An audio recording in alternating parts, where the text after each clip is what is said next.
അടുത്ത വർഷത്തെ സമാധാനത്തിനുള്ള Nobel സമ്മാനത്തിന് US president Donald ട്രംപിനെ നാമനിർദ്ദേശം ചെയ്ത് ഇസ്രായേൽ. തിങ്കളാഴ്ച വൈറ്റ് ഹൌസിൽ നടന്ന ചർച്ചയ്ക്കിടെ നൊബേൽ കമ്മിറ്റിക്ക് അയച്ച നാമനിർദ്ദേശ കത്തിന്റെ പകർപ്പ് ട്രംപിന് ഇസ്രായേൽ പ്രധാനമന്ത്രി നെതന്യാഹു കൈമാറി.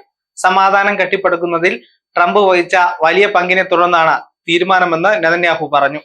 ഗസയിൽ ഇസ്രായേൽ നടത്തുന്ന സൈനിക നീക്കങ്ങൾക്കെതിരെ സമ്മർദ്ദം വർദ്ധിക്കുന്നതിനിടയിലും ഈ വർഷം ട്രംപുമായുള്ള മൂന്നാമത്തെ കൂടിക്കാഴ്ചയാണ് ഇസ്രായേൽ പ്രധാനമന്ത്രി തിങ്കളാഴ്ച വൈറ്റ് ഹൌസിൽ നടത്തിയത്. The president has already realized great opportunities.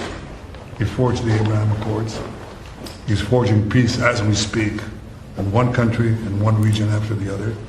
So I want to present to you, Mr. President, the letter I sent to the Nobel Prize Committee.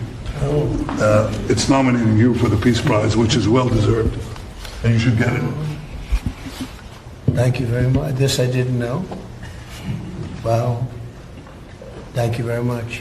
Thank you. Coming from you in particular, this is very meaningful. Thank you very much, Bibi. Thank you. Thank you for everything you're doing. Thank you. വെടിനിർത്തൽ കരാറിൽ ശേഷിക്കുന്ന എല്ലാ തടവുകാരെയും മോചിപ്പിക്കുന്ന കാര്യം ഉറപ്പാക്കുമെന്ന് Hamas ബന്ദികളുടെ കുടുംബാംഗങ്ങൾ നേതാക്കളോട് ആവശ്യപ്പെട്ട സമയത്താണ് കൂടിക്കാഴ്ച.